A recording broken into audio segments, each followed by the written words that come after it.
Welcome to Mr. M Talks.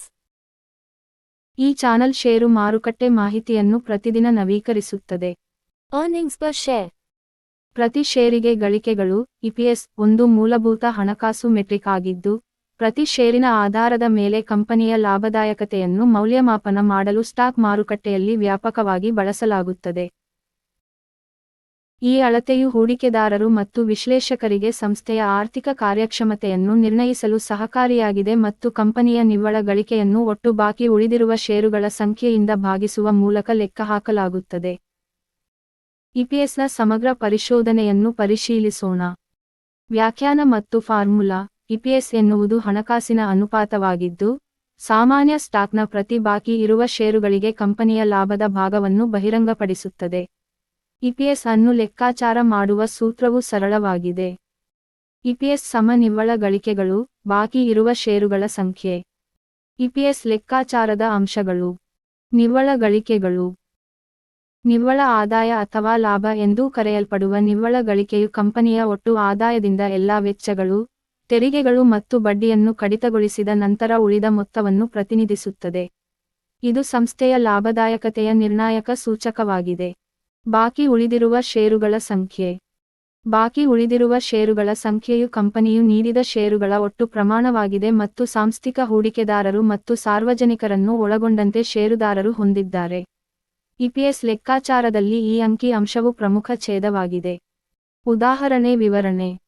$1 million ನಿವ್ವಳ ಆದಾಯ ಮತ್ತು 5 ಲಕ್ಷ ಷೇರುಗಳ ಬಾಕಿ ಇರುವ ಕಾಲ್ಪನಿಕ ಕಂಪನಿಯನ್ನು ಪರಿಗಣಿಸಿ.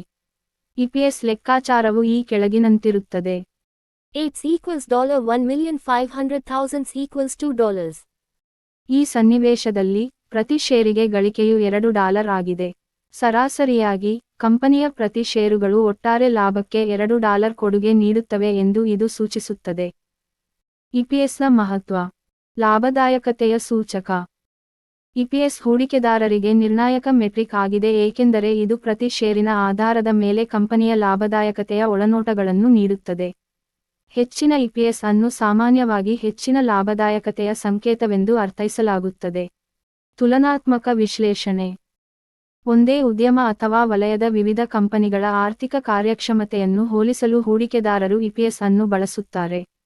ಹೂಡಿಕೆಯ ಅವಕಾಶಗಳನ್ನು ಮೌಲ್ಯಮಾಪನ ಮಾಡಲು ಇದು ಮೌಲ್ಯಯುತ ಮಾನದಂಡವಾಗಿ ಕಾರ್ಯನಿರ್ವಹಿಸುತ್ತದೆ. ಹೂಡಿಕೆದಾರರ ನಿರ್ಧಾರ. ಹೂಡಿಕೆದಾರರು ತಮ್ಮ ಹೂಡಿಕೆಯ ಮೇಲೆ ಲಾಭಾಂಶ ಅಥವಾ ಬಂಡವಾಳದ ಮೆಚ್ಚುಗೆಯ ರೂಪದಲ್ಲಿ ಸ್ವೀಕರಿಸಬಹುದಾದ ಸಂಭಾವ್ಯ ಆದಾಯವನ್ನು ನಿರ್ಣಯಿಸಲು ಸಹಾಯ ಮಾಡುವ ಮೂಲಕ ಇಪಿಎಸ್ ಹೂಡಿಕೆ ನಿರ್ಧಾರಗಳನ್ನು ಪ್ರಭಾವಿಸುತ್ತದೆ. ಕಂಪನಿ ಆರೋಗ್ಯ.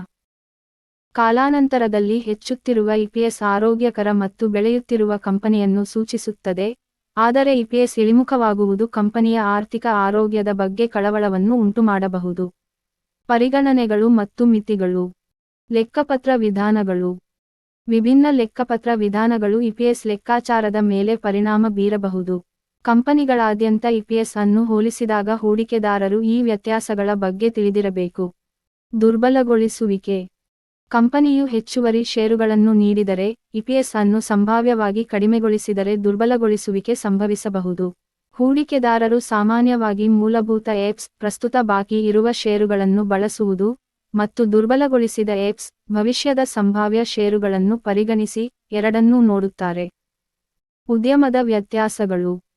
ಇಪಿಎಸ್ ಹೋಲಿಕೆಗಳು ಉದ್ಯಮ ನಿರ್ದಿಷ್ಟ ಗುಣಲಕ್ಷಣಗಳು ಮತ್ತು ವ್ಯತ್ಯಾಸಗಳಿಗೆ ಕಾರಣವಾಗಬೇಕು. ವಿಭಿನ್ನ ಕೈಗಾರಿಕೆಗಳು ವಿಭಿನ್ನ ಸರಾಸರಿ ಇಪಿಎಸ್ ಮಟ್ಟವನ್ನು ಹೊಂದಿರಬಹುದು. ತೀರ್ಮಾನ. ಪ್ರತಿ ಷೇರಿಗೆ ಗಳಿಕೆಗಳು ಹಣಕಾಸಿನ ವಿಶ್ಲೇಷಣೆಯಲ್ಲಿ ಒಂದು ಮೂಲಾಧಾರ ಮೆಟ್ರಿಕ್ ಆಗಿದ್ದು, ಪ್ರತಿ ಷೇರಿಗೆ ಕಂಪನಿಯ ಲಾಭದಾಯಕತೆಯ ಸ್ನ್ಯಾಪ್ಶಾಟ್ ಅನ್ನು ನೀಡುತ್ತದೆ. ಹೂಡಿಕೆದಾರರು ಮತ್ತು ವಿಶ್ಲೇಷಕರು ತಮ್ಮ ನಿರ್ಧಾರ ತೆಗೆದುಕೊಳ್ಳುವ ಪ್ರಕ್ರಿಯೆಗಳಲ್ಲಿ ಇಪಿಎಸ್ ಅನ್ನು ಸಂಯೋಜಿಸುತ್ತಾರೆ, ಹೂಡಿಕೆಯ ಅವಕಾಶಗಳನ್ನು ಮೌಲ್ಯಮಾಪನ ಮಾಡಲು, ಹಣಕಾಸಿನ ಆರೋಗ್ಯವನ್ನು ನಿರ್ಣಯಿಸಲು ಮತ್ತು ಷೇರು ಮಾರುಕಟ್ಟೆಯ ಕ್ರಿಯಾತ್ಮಕ ಭೂದೃಶ್ಯದೊಳಗೆ ತಿಳುವಳಿಕೆಯುಳ್ಳ ಹೋಲಿಕೆಗಳನ್ನು ಮಾಡಲು ಇದನ್ನು ಅಮೂಲ್ಯವಾದ ಸಾಧನವಾಗಿ ಬಳಸುತ್ತಾರೆ. ಯಾವುದೇ ಹಣಕಾಸಿನ ಮೆಟ್ರಿಕ್ನಂತೆ, ವಿಶಾಲವಾದ ಸಂದರ್ಭವನ್ನು ಅರ್ಥಮಾಡಿಕೊಳ್ಳುವುದು, ಉದ್ಯಮದ ಸೂಕ್ಷ್ಮ ವ್ಯತ್ಯಾಸಗಳನ್ನು ಪರಿಗಣಿಸುವುದು ಮತ್ತು ಸಂಭಾವ್ಯ ಲೆಕ್ಕಪರಿಶೋಧಕ ಜಟಿಲತೆಗಳ ಬಗ್ಗೆ ತಿಳಿದಿರುವುದು ಇಪಿಎಸ್ ಡೇಟಾದ ಸಮಗ್ರ ಮತ್ತು ನಿಖರವಾದ ವ್ಯಾಖ್ಯಾನಕ್ಕೆ ಅವಶ್ಯಕವಾಗಿದೆ. ಡೆಕ್ಲರೇಷನ್. ಮಾಹಿತಿ ಶಿಕ್ಷಣ ಉದ್ದೇಶಕ್ಕಾಗಿ ಮಾತ್ರ. ನನ್ನ ಸೇನೆಯ ಸಬ್ಸ್ಕ್ರೈಬ್ ಮಾಡಿ ಬೆಂಬಲಿಸಿ.